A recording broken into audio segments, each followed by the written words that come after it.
नमस्कार. माता हिंगलाज टीव्ही बातमीपत्रात आपलं स्वागत. धुळे महानगरपालिका निवडणुकीच्या पार्श्वभूमीवर लागू असलेल्या आचारसंहितेच्या काळात असामाजिक घटकांवर कारवाईचे निर्देश देण्यात आले होते. त्या अनुषंगाने स्थानिक गुन्हे शाखेच्या पथकाने देशी गावठी कट्टा बाळगणाऱ्या अट्टल गुन्हेगारास शिताफीने अटक केली. दिनांक 24 डिसेंबर रोजी सायंकाळी प्राप्त गोपनीय माहितीच्या आधारे धुळे शहरातील मुंबई आग्रा महामार्गावरील रेसिडेन्सी पार्क हॉटेलजवळ ही कारवाई करण्यात आली. देशी गावठी कट्टा विक्रीच्या उद्देशाने बाळगत असताना विठ्ठल वामन भोळे वय 52 राहणार भादली जिल्हा जळगाव हल्ली मुक्काम साणे चौक आकुर्डी पुणे यास ताब्यात घेण्यात आले. त्याच्याकडून 40,000 रुपयांचा गावठी कट्टा म्हणजेच पिस्टल, 3,000 रुपयांचे 3 जिवंत काडतुसे, 1,000 रुपयाचा मोबाईल आणि 30,000 रुपयाची दुचाकी असा एकूण 74,000 रुपयांचा मुद्देमाल जप्त करण्यात आला. या प्रकरणी मोहाडी नगर पोलीस ठाणे येथे गुन्हा दाखल करण्यात आलाय. आरोपी भोळे याचा गंभीर गुन्ह्यांचा प्रदीर्घ इतिहास असून भुसावळ येथील बाजारपेठ पोलीस ठाण्यात त्याला तब्बल 26 वर्षाची शिक्षा झाली होती. पॅरोलवर सुटून आल्यानंतर चोरी, जबरी चोरी, अग्निशस्त्र बाळगणे तसेच त्याची खरेदी विक्री यासारखे गुन्हे सातत्याने करत असल्याची नोंद आहे. त्याच्या विरोधात जळगाव, धुळे, पुणे जिल्ह्यात खून, जबरी चोरी, घरफोडी, शस्त्र बाळगणे, MPDA आर्म ॲक्टसह विविध गंभीर गुन्हे आहेत. ही कारवाई जिल्हा पोलीस अधीक्षक श्रीकांत दिवरे, अप्पर पोलीस अधीक्षक अजय देवरे यांच्या मार्गदर्शनाखाली स्थानिक गुन्हे शाखेचे पोलीस निरीक्षक श्रीराम पवार, पोलीस उपनिरीक्षक अमरजीत मोरे, श्याम निकम, पोलीस अंमलदार सतीश जाधव, दिनेश परदेशी, संतोष हिरे, शशिकांत देवरे, मुकेश वाघ, प्रशांत चौधरी, धर्मेंद्र मोहिते, प्रकाश सोनार, सुशील शेंडे व कैलास महाजन यांच्या पथकाने केली. दिनांक 24 डिसेंबर रोजी स्थानिक गुन्हे शाखा धुळेचे एक पथक, त्याचे प्रमुख पोलीस उपनिरीक्षक अमरजीत मोरे, त्यांच्यासोबत ASI सतीश जाधव, धर्मेंद्र मोहिते, शेंडे, त्याच्यानंतर परदेशी अशी टीम शहरात पेट्रोलिंग करीत असताना एक गोपनीय माहिती मिळाली की एक इसम हा गावठी कट्टा आणि काही बुलेट घेऊन शहरामध्ये येणार आहे विक्रीसाठी. त्या अनुषंगाने त्यांना सूचना देऊन रवाना केले असता सदर इसम हा मोहाडी पोलीस स्टेशनच्या हद्दीमध्ये संशयास्पदरित्या मिळून आला. त्याची चौकशी केली, त्याचं अंगझडती घेतली असता त्याच्यामध्ये त्याच्याकडे एक गावठी पिस्टल आणि त्यात 3 जिवंत राऊंड हे मिळून आलेले आहेत. सदर इसम हा विठ्ठल वामन भोळे वय वर्ष 52 हा मूळचा जळगाव जिल्ह्यातील राहणारा असून तो सध्या आकुर्डी पुणे येथे वास्तव्यास होता. सदर इसमांवर यापूर्वी सुद्धा जवळपास 10 वेगवेगळ्या पोलीस स्टेशनला अतिशय सिरियस गुन्हे दाखल आहेत, ज्यामध्ये त्याने बाजारपेठ भुसावळ या पोलीस स्टेशनच्या एका गुन्ह्यामध्ये जवळपास 26 वर्ष त्याने शिक्षा भोगलेली होती. त्याचप्रमाणे तो 26 वर्ष शिक्षा भोगत असताना त्याची एक गुन्हे करण्याची मोडच होती की तो पॅरलवर बाहेर येऊन आणि त्यावेळी तो घरफोडी किंवा या अवैध शस्त्रांची खरेदी विक्री या प्रकारचे तो गुन्हे करत होता. त्या अनुषंगाने आपण संबंधित पोलीस स्टेशनशी सुद्धा संपर्क केलेला आहे. तसेच सदर आरोपी हा सदर जिवंत काडतूस आणि कट्टा हा कोणाला विक्री करणार होता, त्याचप्रमाणे त्याने हे कोणाकडनं विकत आणलेले होते याचा सुद्धा पोलीस तपास करीत आहेत. तसंच सध्या धुळे महानगरपालिकेची पंचवार्षिक निवडणूक आहे, सध्या आचारसंहिता सुरू आहे. त्या अनुषंगाने स्थानिक गुन्हे शाखेचे पथक तसेच सर्व पोलीस स्टेशनचे पथकं हे शहरामध्ये पेट्रोलिंग करीत आहेत. त्यामुळे अशा कुठल्याही प्रकारचे गुन्हेगार किंवा गुन्हे घडताना दिसल्यावर त्यांच्यावर तात्काळ कारवाई करण्यात येईल. तसेच या माध्यमातून मी जनतेला आवाहन करेन की अशा कुठल्याही इलिगल गोष्टी आपल्या निदर्शनास आल्यास धुळे पोलिसांशी आपण संपर्क करावा. धुळे CCI कापूस खरेदीसाठी ऑनलाईन सोबतच ऑफलाईन स्टॉल बुकिंग सुविधा सुरू करण्यात यावी यासह विविध शेतकऱ्यांच्या प्रश्नांबाबत उद्धव सेनेचे जिल्हा प्रमुख शानाभाऊ सोनवणे यांच्या नेतृत्वाखाली धुळे जिल्हा प्रशासनास निवेदन देण्यात आले. यावेळी कार्यालयाबाहेर जोरदार निदर्शनही करण्यात आली होती. निवेदनात नमूद करण्यात आले आहे की प्रत्येक CCI खरेदी केंद्रावर प्लॉट स्लॉट बुकिंगसाठी स्वतंत्र हेल्प डेस्क सुरू करावा. बिबट्याच्या वाढत्या दहशतीमुळे शेतकऱ्यांना रात्री शेती करणे धोकादायक झाले असून त्यामुळे शेतीसाठी दिवसा वीज पुरवठा तातडीने सुरू करावा. तसेच तापी काठावरील चक्रीवादळ व अतिवृष्टीग्रस्त शेतकऱ्यांना तात्काळ नुकसान भरपाई अदा करावी. पीएम किसान योजनेतील वंचित पात्र शेतकऱ्यांना लाभ मिळण्यासाठी विशेष मोहीम राबवावी अशी मागणी करण्यात आली आहे. यासोबतच मका खरेदी तात्काळ सुरू करून शिंदखेडा येथे स्वतंत्र मका खरेदी केंद्र सुरू करावे. तसेच शेवटच्या नोंदणीकृत शेतकऱ्यांचा संपूर्ण मका खरेदी करण्यात यावा अशी ठाम मागणी उद्धव सेनेच्या पदाधिकाऱ्यांनी केली आहे. या सर्व मागण्यांवर प्रशासनाने तात्काळ सकारात्मक निर्णय घ्यावा, अन्यथा शेतकऱ्यांच्या हक्कासाठी तीव्र आंदोलन छेडण्यात येईल व त्यास प्रशासन जबाबदार राहील असा इशाराही निवेदनाद्वारे देण्यात आला आहे. या आंदोलनात उद्धव सेनेचे उपजिल्हाप्रमुख छोटू पाटील, बाजार समितीचे माजी संचालक सर्जेराव पाटील, गिरीश देसले, ईश्वर पाटील, संभाजी देसले, प्राध्यापक मोतीलाल सोनवणे, राजेंद्र पाटील, अनिल वानखेडे, अभिमन वानखेडे आदी पदाधिकारी व कार्यकर्ते सहभागी झाले होते. कापसाचा काळा बाजार चालू आहे. जिनिंगमध्ये CCI मार्फत कापूस घेतला जातोय, परंतु त्या ठिकाणी व्यापारीच जास्त फायदा उचलत आहे. कारण शेतकरी बांधवांना ऑनलाईन बुकिंग करणं, त्याचप्रमाणे स्लॉट काढणं हे जमत नाही आणि त्याच्यामुळे ते व्यापाऱ्यांना माल देऊन देत आहे कमी दरामध्ये आणि व्यापारीच त्या ठिकाणी फायदा उचलत आहे. म्हणून आम्ही जिनिंगला भेट दिली परवा आणि त्या ठिकाणी आमचं सगळं लक्षात आलं. आमची एक मागणी आहे की बुवा त्या शेतकऱ्यांना त्या ठिकाणी रजिस्ट्रेशन केलेलं असताना त्यांनी उतारा, सातबारा उतारा आधार कार्डावरती त्याच्यावरच त्यांची त्या ठिकाणी जिनिंगला CCIने खरेदी करावी. आणि त्याचप्रमाणे मका खरेदी केंद्र जे आहेत म्हणजे फक्त नोंदणी सुरू आहे, परंतु अजून मका खरेदी झालेलं नाही. मका खरेदी केंद्र शिंदखेडा आणि दोंडाच्यामध्ये तात्काळ चालू करावं. त्याचप्रमाणे PM किसान योजनेचे जे पैसे आहेत ते अजून बऱ्याच शेतकऱ्यांना अडचणी आहेत, त्यांना पैसे मिळालेले नाही. त्याचप्रमाणे तापी काठावरती सप्टेंबर महिन्यामध्ये एक चक्रीवादळ आलं होतं आणि त्याच्यामध्ये तापी काठावरती 8-9 गावांचं प्रचंड नुकसान झालं होतं आणि त्यावेळेस पंचनामे पण झालेले, पण त्यांना अजून भरपाई मिळालेली नाही आहे आणि बिबट्याने कहर केलेला आहे.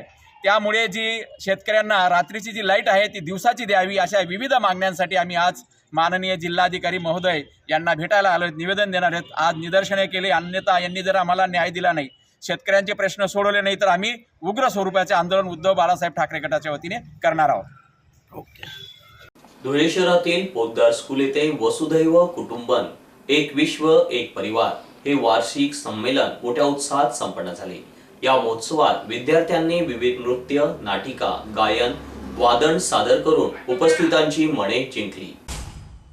या प्रसंगी प्रमुख पाहुणे म्हणून धुळे एज्युकेशन सोसायटीच्या सहयोगी प्राध्यापिका डॉक्टर सुषमा दाते, सन्माननीय अतिथी म्हणून माध्यमिक शिक्षण विभागाच्या उपशिक्षणाधिकारी प्रतिभा ठाकूर, तसेच पोद्दार विद्यालयाच्या विविध शाखांचे प्राचार्य, शिक्षक पालक संघाचे सदस्य यांची उपस्थिती लाभली.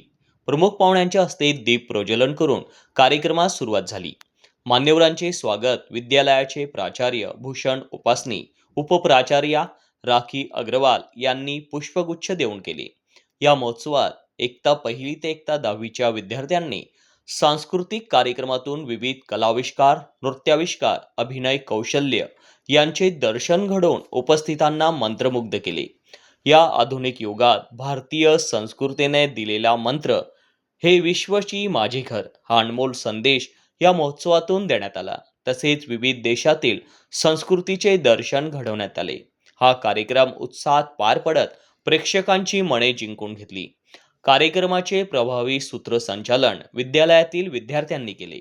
या कार्यक्रमासाठी प्राचार्य भूषण उपासनी, उपप्राचार्या राखी अग्रवाल, प्रशासकीय अधिकारी भाग्येश भोंगे व सहाय्यक प्रशासकीय अधिकारी देवेंद्र सिंग गिरासे, समन्वयक सांस्कृतिक कार्यक्रमाचे प्रमुख जितेंद्र पिंगळकर व किरण सैंदाणे यांचे अनमोल मार्गदर्शन लाभले. विद्यालयाच्या शिक्षिका नायला शेख यांनी आभार प्रदर्शन केले.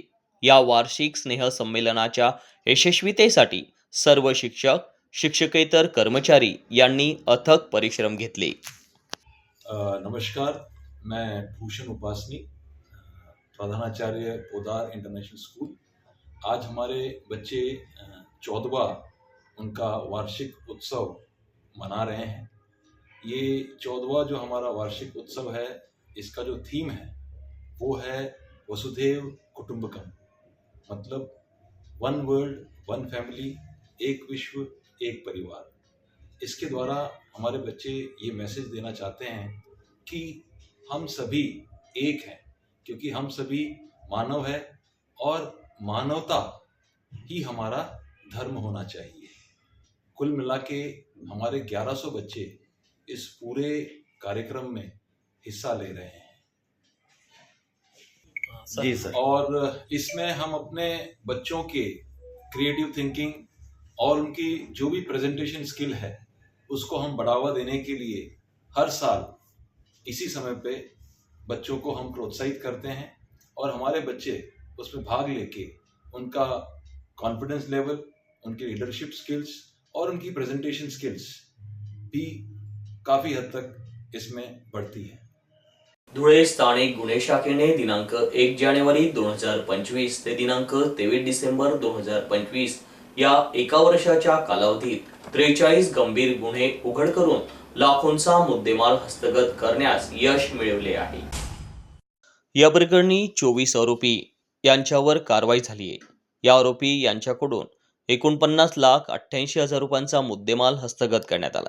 त्यात 49 मोटरसायकली, 15 Swift car, tractor, trolley, DJ साहित्य, सोने चांदीचे दागिने यांचा समावेश आहे।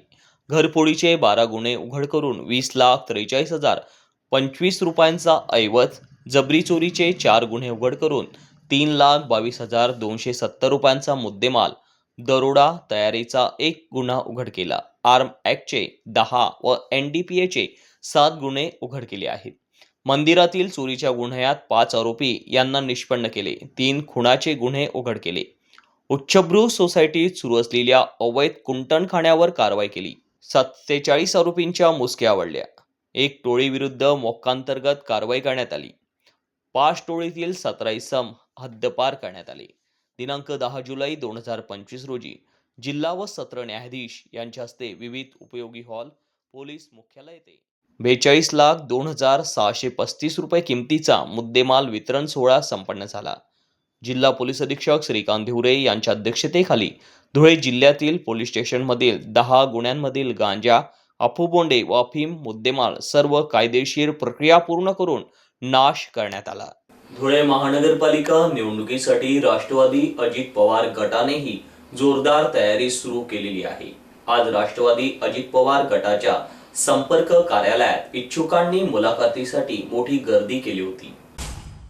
माजी मंत्री अनिल पाटील यांच्यासह माजी आमदार फारुख शाह, ज्येष्ठ नेते जोसेफ मलबारी, सुनील नेरकर, कैलास चौधरी, सुमित पवार, अनिल मुंदळा हे इच्छुकांच्या मुलाखती घेत आहेत। प्रभाग क्रमांक 5 मधून माजी सभागृह नेते कांतीलाल दाळवाले, प्रभाग क्रमांक 18 मधून राहुल तारगे, प्रभाग क्रमांक 6 मधून माजी उपनगराध्यक्ष दिलीप साळुंके, प्रभाग क्रमांक 7 मधून वलवाडीचे माजी सरपंच कल्पना मुकेश खरात, सामाजिक कार्यकर्ते मुकेश खरात यांच्यासह विविध प्रभागात अनेक इच्छुकांनी मुलाखती दिल्या। यावेळी माध्यमांशी बोलताना माजी मंत्री पाटील म्हणाले की राष्ट्रवादी काँग्रेस पक्ष हा काही नवीन पक्ष नाही। अनेक महानगरपालिका, जिल्हा परिषदेच्या निवडणुका आम्ही बघितलेल्या आहेत। त्यामुळे कोणाला ऑप्शन असला पाहिजे किंवा याला पर्याय म्हणून कोणाची चर्चा असेल तर ती जनतेची चर्चा आहे। नागरिकांना परिवर्तन हवे असेल, जनता योग्य व्यक्तीला योग्य ठिकाणी बसवते। धुळे मनपा निवडणुकीत पक्षाकडून सक्षम उमेदवारालाच प्राधान्य देण्यात येणार असून तसे अनेक उमेदवार आमच्या संपर्कात आहे। त्यामुळे त्यांनाही आम्ही संधी देण्याचा निश्चितच प्रयत्न करतील। निवडून येण्याची क्षमता असणाऱ्या उमेदवारांना आम्ही प्राधान्य देणार असल्याचेही त्यांनी यावेळी सांगितले। स्थानिक स्वराज्य संस्थांच्या निवडणुका मोठ्या कालावधीनंतर होत आहे। त्यामुळे प्रत्येक पक्षामध्ये उमेदवारी मागण्यांचे प्रमाण खूप मोठे आहे। त्यामुळे डावलणे वगैरे असा काही प्रकार नाही। कार्यकर्त्यांची गर्दी मोठी असल्यामुळे युतीबाबत थोडेफार मागेपुढे होऊ शकते। युतीमध्ये लढविणे हे आमचे प्रथम कर्तव्य आहे, परंतु अजून त्यावर फार काही चर्चा झालेली नाही। समाधानकारक जागा मिळाल्यानंतर आमचे प्राधान्य युतीलाच राहील असेही त्यांनी सांगितले। आमच्या धुळे महापालिकेच्या संदर्भात आज मुलाखती आम्ही आज या ठिकाणी सुरू केलेल्या आहेत। त्या मुलाखतीच्या माध्यमातून आज कालपर्यंत आमच्याकडे 240 अर्ज होते दुपारपर्यंत आता जवळपास 280 उमेदवारी अर्ज आमच्याकडनं घेऊन पण गेलेले आणि भरलेले पण आहे. आज मुलाखती घेतल्यानंतर उद्या दिवसभरापर्यंत जितकी मुलाखती होती, काही काळ मी थांबेल, काही काळ आमची समिती ती समितीच्या माध्यमातून त्या मुलाखती चालतील आणि परवापर्यंत उमेदवारांचं चयन करून 29 तारखेला संध्याकाळपर्यंत आम्ही आमची फिगर क्लिअर करू. सर युतीचं काय म्हणणं आहे? ही आम्ही प्रस्ताव दिलेला आहे, परंतु अजूनपर्यंत कुठल्याही प्रकारचं त्याच्यावरती चर्चा झाली नाही किंवा अजूनपर्यंत त्या प्रस्तावाला त्यांनी पाहिजे तसा अजून प्रतिसाद दिलेला नाही. त्याच्यामुळे युती करणं हे प्रथम कर्तव्य होतं, त्या दृष्टिकोनातून आम्ही प्रस्ताव दिलेला आहे. अजून चर्चा काही झाली नाही. भाजपचा आणि शिवसेनेच्या मॅरेथॉन बैठका सुरू आहे. त्या बैठकांना राष्ट्रवादीला कुठेतरी डावलण्यात आल्याचा प्रकार समोर येतो. काय सांगाल? हे असं काही म्हणता येणार नाही, कारण स्थानिक स्वराज्य संस्थेच्या निवडणुका बऱ्याच वर्षानंतर होत आहेत. त्याच्यामुळे प्रत्येक पक्षामध्ये उमेदवारी मागण्याचं प्रमाण खूप मोठ्या प्रमाणावर आहे. त्यामुळे डावलणे वगैरे असा काही प्रकार नाही. वरती आमची महायुती आहे, महायुतीचा पहिला प्रयत्न असणार आहे, पण कार्यकर्त्यांचा लोंढा जेवढा मोठा आहे प्रत्येक पक्षाकडे, त्यामुळेच कदाचित थोडंसं मागे पुढे होऊ शकतं. मैत्रीपूर्ण जर का लढवायची वेळ आली तर तसं करावं लागतं. आपल्या नेत्यांकडून स्थानिक परिस्थिती, उमेदवारांची मागणी हे जर का बघितलं तर युतीमध्ये लढवणं आमचं प्रथम कर्तव्य आहे, पण अजूनपर्यंत त्याच्यावरती फार काही चर्चा झालेली नाही. आपल्या नेत्यांकडून सोबतचा या आधीच नारा देण्यात आलेला आहे. कोणत्या नेत्यांकडनं? आपल्या नेत्यांकडून, आपल्या पक्षाच्या नेत्यांकडून. जिल्ह्याचा प्रभारी आहे, मी जो नारा दिला ना तो अंतिम नारा असेल. समजा जर का युतीचा आमचा प्रयत्न आहे, मला प्रदेशावरून समजा जर का निरीक्षक म्हणून इथं पाठवलं असेल, जबाबदारी जर का दिली असेल, तर युतीची चर्चा माझ्याच माध्यमातून झाली पाहिजे. मी तो करण्याचा प्रयत्न करतोय. त्यात सायझेबल जागा जर का आम्हाला मिळाल्या तर प्रथम प्राधान्य आमचं युतीला असणार आहे. दादा, धुळे शहरातील खानदेश गोशाळा कंपाऊंड व डी मार्ट शेजारी rotary club crossroad, रोट्रॅक club of Dhule crossroad यांच्या संयुक्त विद्यमानाने धुळे फेस्टिवलचे आयोजन करण्यात आले आहे. दिनांक 25 ते 29 डिसेंबर 2025 पर्यंत हे फेस्टिवल सुरू राहणार आहे. या फेस्टिवलचा काल दिमाखात शुभारंभ करण्यात आला. धुळे शहरातील खानदेश गोशाळा कंपाऊंड डी मार्ट शेजारी धुळे फेस्टिवलचा मोठ्या दिमाखात शुभारंभ करण्यात आला. Rotary club of Dhule crossroad, रोट्रॅक club of Dhule crossroad यांच्या वतीने दरवर्षी सालाबादाप्रमाणे धुळे फेस्टिवलचे आयोजन करण्यात येत असते. सदरचे 19वे हे आयोजन आहे. भव्य व्यवसाय प्रदर्शनाचे आयोजन या ठिकाणी करण्यात आले आहे. दिनांक 25 डिसेंबर 2025 रोजी सायंकाळी धुळे फेस्टिवलचा शुभारंभ करण्यात आला. 25 ते 29 डिसेंबर 2025 पर्यंत धुळे शहरात सकाळी 10 ते रात्री 10 वाजेपर्यंत 5 दिवस या धुळे फेस्टिवलचे आयोजन करण्यात आले असून या धुळे फेस्टिवलमध्ये भव्य व्यवसाय प्रदर्शन आयोजित आहे. ज्यात 100हून अधिक स्टॉल्स, दुकाने या ठिकाणी थाटले असून त्यात संसारोपयोगी वस्तू, इलेक्ट्रिक वस्तू, घरगुती वस्तू, घर बांधकाम material, aluminium section, 2 wheeler 4 wheeler महिलांसाठी साड्या, ड्रेसेस यासह विविध इलेक्ट्रॉनिक वस्तू, खाणा खजानासह लहान मुलांसाठी खेळणी, पाळणे सर्व एकाच ठिकाणी एकाच छताखाली धुळे फेस्टिवलचे यावर्षीचे गंगाधर बाळासाहेब नाशिककर ज्वेलर्स नगरी असे नाव देण्यात आले आहे. आज दिनांक 25 डिसेंबर 2025 रोजी सायंकाळी उद्घाटन करण्यात आले. उद्घाटनाप्रसंगी जळगावचे डॉक्टर VL माहेश्वरी, जिल्हाधिकारी भाग्यश्री विस्पुते, CO अजित शेख, PDG आशिष अजमेरा, डिझेल आशिष पटवारी आदी मान्यवर प्रमुखांच्या उपस्थितीत झाले. गंगाधर बाळासाहेब नाशिककर ज्वेलर्स नगरी धुळे फेस्टिवलचे उद्घाटन या ठिकाणी करण्यात आले. यात मुख्य प्रायोजक म्हणून 369 प्रोडक्शन फिल्म्स अँड मीडिया हे आहेत, तर परिवार SVK, MNMIMS, Akash group, Tata motors, Toyota, instrument solar आदी सहप्रायोजक आहे. या ठिकाणी धुळेकर जनतेने येऊन या धुळे फेस्टिवलचा लाभ घ्यावा असे आवाहन धुळे फेस्टिवलच्या सर्व पदाधिकाऱ्यांनी केले आहे. Dhule festival rotary club of Dhule क्रॉसरोडचे अध्यक्ष दिनेश कुवर, सचिव राम दाते, प्रोजेक्ट चेअरमन संतोष बिरारी, तसेच Rotaract club of Dhule cross रोडचे शुभम भराडिया, सचिव अर्थात बिरारी प्रोजेक्ट चेअरमन धनंजय शेलार, सचिन बोरसे, निलेश गोटी, गिरीश बहाळकर, संजय देवरे, पराग श्रॉफ, निखिल माने, नितेश सराफ, हर्ष शहा, पवन खानकरी, स्वप्नील गौड, महेश शिंदे आदी सर्व पदाधिकारी या धुळे फेस्टिवलसाठी अथक परिश्रम घेत आहे. तर या ठिकाणी मुख्य प्रायोजक 369 प्रोडक्शन फ्लेम अँड मीडिया यांनी आज ख्रिसमस स्पेशल डे निमित्त सांता क्लॉज सोबत फोटो काढणे उपक्रम राबवला. तर याचबरोबर 26 डिसेंबर रोजी सांस्कृतिक कार्यक्रम देखील पार पडणार आहे. तर सलग तिसऱ्या दिवशी 27 डिसेंबर रोजी खोलतळ या मराठी चित्रपटातील सर्व कलाकारांचा या ठिकाणी धुळेकरांना सहवास लाभणार आहे. दिनांक 28 डिसेंबर 2025 रोजी 369 प्रोडक्शन स्पेशल इव्हेंट सादर करण्यात आहे. तर 29 डिसेंबर 2025 रोजी धुळे फेस्टिवलचा समारोप होणार आहे. या दिवशी स्किल डेव्हलपमेंट वर्कशॉप देखील राबवण्यात येणार आहे. या धुळ्यातील सर्व कलाकारांना या ठिकाणी संधी देण्यात येणार आहे. Santosh Birari, rotary club of Dhule cross road.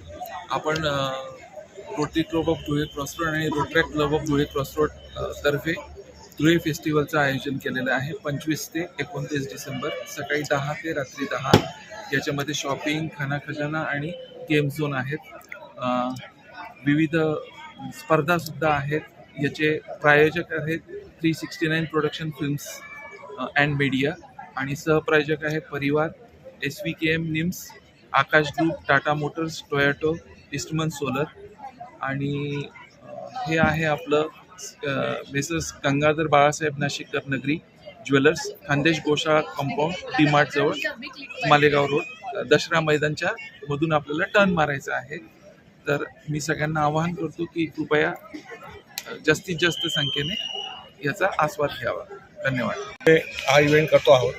याची भव्यता दिव्यता इथे आल्यावर आपल्याला लक्षातच येईल की दरवेळेस जे इव्हेंट्स होतात त्यामध्ये त्याच्या तुलनात्मक जवळपास दुप्पटीच्या ताकदीने की दुप्पटीच्या संख्येने सगळे स्टॉल्स डोम्स आहेत. टाईम पण बऱ्यापैकी आहे. पहिल्या वेळेस सकाळी 10 ते रात्री 10 चालणारा धुळे शहराचा इव्हेंट आहे आणि त्याच्या व्यतिरिक्त इतर सांस्कृतिक पण दिवसभर आमचे उपक्रम आणि कार्यक्रम चालू असतात. तर आपण इथे इव्हेंटची आनंद घ्यावा. असंख्य स्टॉल्स तर आहेतच, त्याच्याशिवाय फूड नगरी आहे. फूड नगरीमध्ये पण पहिल्या वेळेस आपण वेगवेगळ्या प्रादेशिक वाईज फूड नगरीचं आयोजन केलेलं आहे. म्हणजे तुम्हाला महाराष्ट्रीयन खाना वेगळ्या ठिकाणी मिळेल, तर पंजाबी खाना दुसऱ्या ठिकाणी मिळेल. असे झोन वाईज आपण पहिल्या वेळेस फूड नगरी पण केलेली आहे. एक अप्रतिम आणि आगळं वेगळ्या प्रकारचं तुम्हाला यावेळेस धुळे फेस्टिवल बघायला मिळेल. अवश्य भेट द्या आणि त्याचा आस्वाद घ्या. धन्यवाद. नमस्कार धुळेकरांनो. धुळे फेस्टिवल 2025 याचं मुख्य प्रायोजक 369 प्रोडक्शनतर्फे ह्या वर्षाचे केले गेले आहे. तर तसेच ह्या वर्षाला आपण इथं कल्चरल नाईट्स, त्याच्यानंतर रवी राजपूत यांचा कॉमेडी शो, पॉडकास्ट असे खूप प्रकारचे विविध कार्यक्रम ठेवण्याचा योजले आहे. प्लस कोणाला ॲक्टिंग, ड्रामा याच्याबद्दलचं काही नॉलेज असेल तर 29 तारखेला आणि तर 369च्या पेजवर वेगवेगळ्या कार्यक्रमांच्या आयोजनाचा स्क्राउजल वगैरे सगळं टाकण्यात आलेलं आहे. तर तुम्ही प्लीज व्हिजिट करा आणि फॉलो करा, कारण इथं खूपशा कल्चरल्स, ॲक्टर्स लोकांचा एक योजना होणार आहे आणि खोलतळ मूवी आमचा जो येतो त्याचे ॲक्टर, स्टारकास्ट वगैरे सुद्धा अवेलेबल असणार आहे. तर त्याचा जो शेड्यूल आहे तो अशाप्रमाणे आहे. 25ला आज सांता क्लॉज वगैरे आपण असे सगळे इथं अरेंज म्हणजे आहेत प्रोडक्शनतर्फे. आणि उद्यापासून कल्चरल नाईट आहे उद्याच्या डेटला. त्याच्यानंतर 27च्या तारखेला पूर्ण खोलतळ टीमचं कसं मूवी वर्क होतं वगैरे, कसे त्याचे टीजर ट्रेलर्स तुम्हाला दिसतील. प्रोडक्शनची जर्नी ते शेअर केलं जाईल. कोणाला ॲक्टिंगमध्ये, कोणाला डायरेक्शनमध्ये, वेगवेगळ्या लोकांना कसं जायचं त्याचं. आणि शेवटच्या दिवशी वर्कशॉप्स अटेंड केलेले आहेत. तर जे लोक इंटरेस्टेड आहे मूवीबद्दल त्या लोकांनी या आणि इथं त्यांचा अनुभव घ्या. खूपशा लोकांपर्यंत हा व्हिडिओ व्हायरल करा. थँक्यू. शिंदखेडा तालुक्यातील भंड येथील कैलासवासी CB देसले महाविद्यालयात काल दिनांक 25 डिसेंबर रोजी सन 1994 ते सन 1995 मधील इयत्ता 10वीच्या माजी विद्यार्थ्यांचा स्नेह मेळावा अर्थात गेट टुगेदर उत्साहात पार पडला. या कार्यक्रमाच्या अध्यक्षस्थानी माजी मुख्याध्यापक श्री GR पाटील हे होते. कार्यक्रमाचे प्रास्ताविक सध्याचे मुख्याध्यापक श्री DG पाटील यांनी केले. यावेळी शाळेच्या विद्यार्थी-विद्यार्थिनींनी स्वागत गीत सादर करून मान्यवरांचे स्वागत केले. कार्यक्रमात माजी विद्यार्थी प्राध्यापक पंकज देसले, सारंग पाटील, विशाल बागुल, भगवान खरकर, दीपक माळी, जितेंद्र मंगळे, जितेंद्र ठाकरे, माया वाणी, चित्रलेखा देसले व संगीता मंगळे यांच्या हस्ते शाळेतील सर्व शिक्षकांचा सन्मान करण्यात आला. शिक्षकांना स्मृतिचिन्ह व भेटवस्तू देण्यात आल्या. यावेळी दिवंगत शिक्षकांना भावपूर्ण श्रद्धांजली वाहण्यात आली. यानंतर माजी विद्यार्थ्यांनी आपल्या शालेय आठवणींना उजाळा दिला, तर शिक्षकांनी आपल्या मनोगतातून मार्गदर्शन व भावना व्यक्त केल्या. कार्यक्रमाचे आभार प्रदर्शन विशाल माळी यांनी केले. स्नेह भोजनानंतर कार्यक्रमाची सांगता करण्यात आली.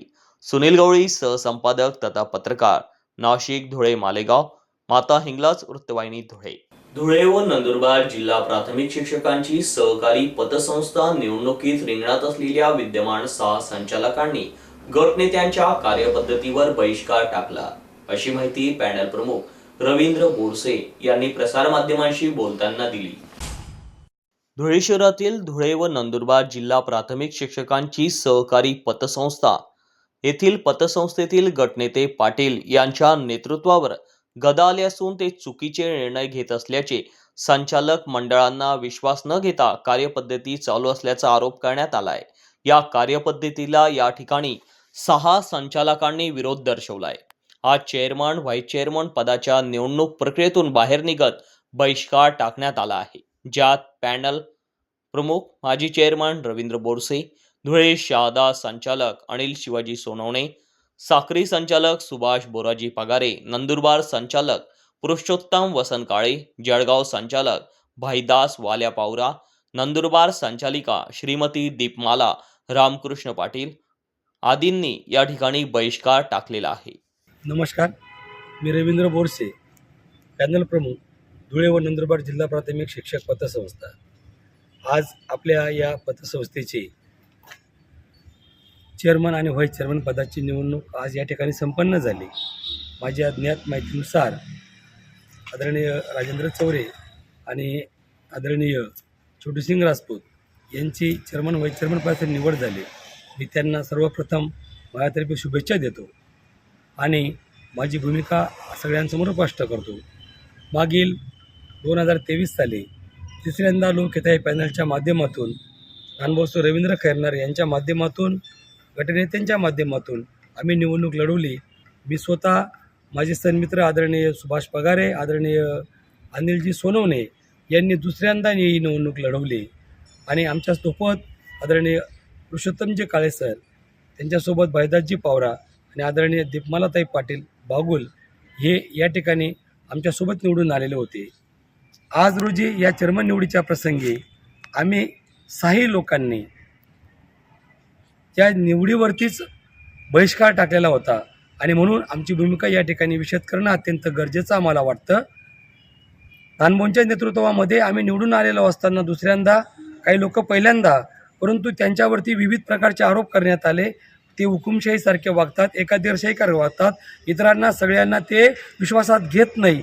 अशा पद्धतीमुळे आम्हालाही जुन्या 3 लोकांना तो अनुभव आल्यामुळे आम्हीही मागील 1 वर्षापूर्वी या नवीन याच्यामध्ये सामील झालो आणि विनोद पाटील माजी चेअरमन शिक्षक पतसंस्था यांच्या नेतृत्वामध्ये आम्ही पुन्हा नवीन पद्धतीने कार्यभार आम्ही पतसंस्था चालू केला होता. परंतु मागील काही दिवसापासून एक अतिशय आगळेवेगळे निर्णय त्या ठिकाणी घेण्याचा प्रयत्न झाला. एक सभासद हित, पतसंस्थेचं हित हे लक्षात घेऊन पदं येतील जातील ही काळजी न करता आम्ही प्रखरपणे मागील 2 महिन्यापासून त्यांना विरोध करण्याचा प्रयत्न केल्यामुळे आज रोजी या पतसंस्था चेअरमन व्हाईस चेअरमन निवडीच्या कार्यवाहीमध्ये, या प्रक्रियेमध्ये आम्हाला सन्मानाने सर्व संचालकांना 1 दिवस आधी पार्टी मिटिंग बोलावून सगळ्यांची मतं जाणून घेणं गरजेचे असताना आणि सर्व जाती संवर्गांना त्याच्यामध्ये ओपनचं चेअरमन पद स्वतः विनोद पाटील यांनी घेतलं. दुसऱ्यांदा ओबीसीच्या माध्यमातून मला ते पद दिलं गेलं चेअरमन पदाचं. तिसऱ्यांदा बाबूरावजी वसावे यांना एसटी सर्वांगीण पद दिलं गेलं आणि आमची एक मागणी होती की सर्व वंचित जाती घटकांना, सर्व समावेशक 2 जिल्ह्यांना असं एक सर्व मताने एक चेअरमन पद, व्हाईस चेअरमन पद आपण देऊया. आणि याच बरोबर माता हिंगलाज टीव्हीचं बातमीपत्र संपलं. पुन्हा भेटूया पुढील बातमीपत्रात. तोपर्यंत पाहत राहा फक्त माता हिंगलाज टीव्ही. जय हिंगलाज.